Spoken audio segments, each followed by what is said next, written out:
Hey YouTube, Coppersan here. We're back on Raid Shadow Legends. I'm currently on day 8 of my free-to-play account and wanted to go over my progress and show just how possible it is to progress in Raid as a free-to-play player.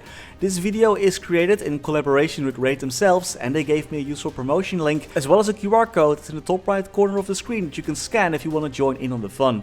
So I've been playing Raid for a bit more than a week now, and I'm pretty sure I'm still making plenty of beginner mistakes, but I did manage to get my starter champ Kill to the max level at 5 stars. He's going to be our main farmer, so we're mostly focusing on leveling him up and putting all the resources in him, and right now I'm trading other champions so I can get him to 6 stars. I also got 2 legendary champions and pulled my very first epic champion just today. I focused mostly on dumping my resources on Kale while also participating in everything else there is to do in Raid, and I do know that getting started is the hardest in Raid, so if you do plan on playing Raid yourself, you can follow the link in the top comment or video description, and if you do so, you sign up through that link, you'll get the hero Vergis, who is considered by many to be one of the top 3 epic champions, as well as 200k silver, an energy refill, a 1-day EXP boost and an epic skill tome, all for free.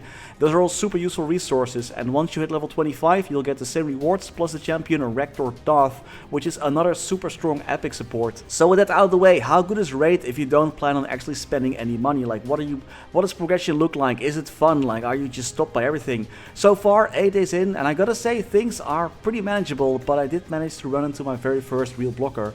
Right now I've worked my way through the hard campaign and I'm just getting started on the brutal one, and things are going pretty good in that regard so far. I kinda gave up on 3-starring everything and just want to power through all the missions so I can get more rewards and EXP for my champions that I plan to sacrifice to upgrade my starter champ, you know, for the greater good. So what does Progession look like as a free-to-play player? Even though I've played quite a bit for 8 days now, I for example still haven't ran out of energy, so I don't need to spend anything for that. I don't think I even dropped below 1000 energies. That's pretty nice. You get so many rewards, gifts, events, you get energy from almost everything. It's pretty nice. I can just keep running missions and dungeons to upgrade all my stuff. There always is something to do, and if you do plan on playing for a longer time, you can get some really great rewards from daily login missions and for example from this new Alice event where you can get a free legendary champion and a ton of good ignore defense gear just by logging in, and after 7 days you get the Alice champion. There's different parts of the Alice event. There's also the Mad Hatter event where you get a ton of rewards for just doing things that you're already doing anyway. There also are additional events and rewards and codes that you can get from time to time. For example, today there was another special event where it doesn't cost anything to change gear on your champions. So event wise and login wise there always is stuff to do, and you get a ton of rewards, which is super nice. You can get legendary champions, epic champions. It just will take a while to get through them as well as you have to log in or do like certain quests and whatnot. Content wise though, there still is plenty of content left to unlock, which is of course always very exciting. Raid has a ton of different dungeons that can be cleared by your starting champions and free legendaries that you can get from codes like the champion Wukong, which will help tremendously. Those dungeons are also where you will be spending a lot of time to get things like mastery scrolls and potions needed to upgrade your champions. Raid has a ton of systems that provide smaller boosts to your champions, champion types and general boosts. There always is something to upgrade even when you're stuck working on food champions to upgrade your big boys with. Joining a clan is also extremely beneficial. You don't really hang out with your clan members, but there are clan versus clan events which can get very competitive. Our clan, the Noob Lords TM, is currently destroying Ich Brauch kein Clan, and I've gotten so many rewards from this event alone. Definitely join a clan, and I can't wait to get those artifacts from this one either. Raid does really suck you in with all the daily rewards, missions, events and whatnot. You can just keep playing forever for the first few days. But because there is so much to do, it also can get a little bit overwhelming. Like, should I focus on masteries? And if so, which one? Should I focus on PvP? Which gear was the best? Which champions are the best for certain missions? I had a ton of questions as well, and thankfully Raid does have a very active Discord and subreddit with a quite friendly community that is willing to help, and websites like Hell Hades have build paths and other guides available so you can quickly check out what you need to do for each champion. I know Raid is a very meme-tom game, but the community seems to be very open to answering your questions and helping newbies, which is very nice, and of course they meme a lot. But what about the blockers? Like, what is the biggest thing that's stopping you as a free-to-play player? Well, Raid is a very interesting game in that regard. It has so many champions, each with their own benefits and specialities. Some dungeon bosses or content, like faction wars, require special heroes from a certain faction. And while you can progress up to a good point with your free champions and champions that you get from the game, eventually you'll need to get specific debuffers to, for example, deal with a certain boss. And as a free-to-play player, you need to be really patient in that regard with your overall progression. Funny enough, for a game that has so many champions and is by heart a champion collection game, it actually is pretty hard to collect a lot of good champions early on if you're free to play. Like, I got lucky with my first epic pool after 8 days and I got 2 legendaries from an event and an event code.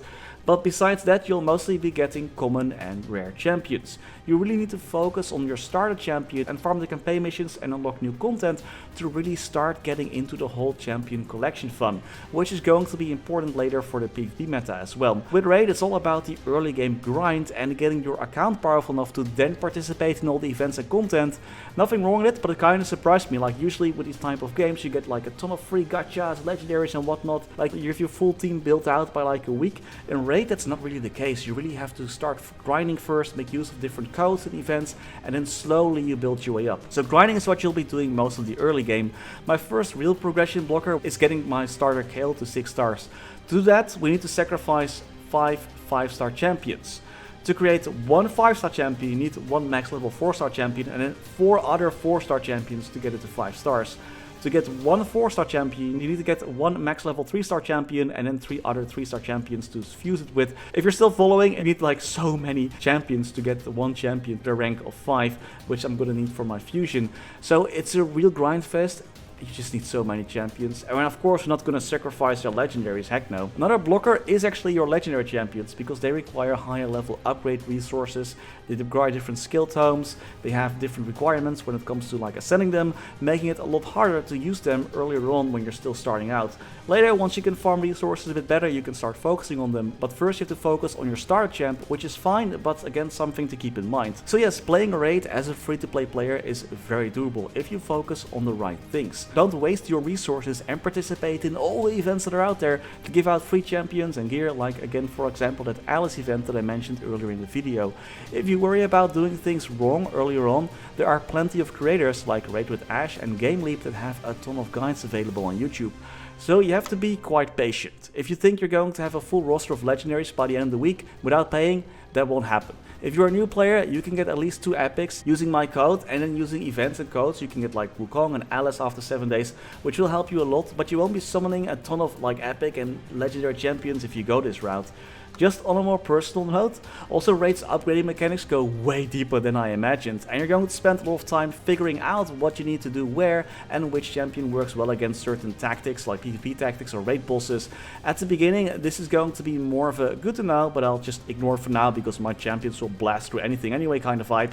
But those mechanics will become important the further you progress in the game, so get ready to learn. There's like so many statuses and debuffs, it's crazy. And that's all I had for today. Still progressing, even though things will slow down significantly after like a week. So if you think, Raid looks kind of fun to dive into and you want to give it a try, make sure to follow my promo link to get those additional gifts and use the codes in the video description and top comment to get all the additional champions. And that's all I had for today. Thank you so much for watching and thank you for your support. And as always, special thanks to our members for making these videos possible. Special thanks to Niels de Konik, Rama Waar, Sebastian Hanoi, Kaudi Mora, Wiley, Backspace OTI, Ziggy Deer, Flidiot, Knifesu, Cloudfix, Michael Menchaka, Bratius, Betrayal1489, Silvio Nato, Striker Elk, Riser Aryu, PC Game Live, The Passenger, Max Bernhardt, Scotty Flies Fast, Only, Lord Fazil, Spatsy, Dante Victory, Snufflepop, Quinn, Dewey Tran, Vake Botnet, Megu, The Wolf Drake, Matthew Def, Groggo, Gabriel Eck, Kanye Wu, Max Mink, and Domi Kirch Nahammer. Thank you so much for watching, stay safe and happy mapling!